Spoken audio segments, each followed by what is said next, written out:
wika o iba't ibang pananalita ang ating mga ginagamit sa mga kapamilya natin, sa mga kabarkada natin, sa mga kaibigan natin, at sa mga sinamahan natin sa buhay. So, napaka-importante kung paano tayo makikipag-communicate sa bawat isa sa kanila.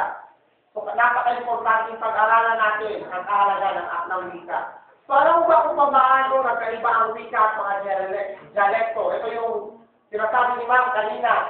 So, tandaan, pag sinabi ng wika, isang sistema ng pakikipagtalastas na ginagamit ng malaking bilang ng mga tao. So, ginagamit ito ng mga malalaking bilang ng tao. So, halimbawa, maraming taga-Bisaya na nagsasalita ng Cebuano, pero dahil kabilang sila sa iba't ibang pangkat na nanirahan sa iba't ibang reliyon sa Bisaya, ang iba sa kanila ay nakapagpaunlad na ng ibang paraan ng pagsasalita ng Cebuano. Sino nakakakilala kay Pincho? Pincho o Pincho. Alam niya naman sa tayo kilala si Pincho. Sige.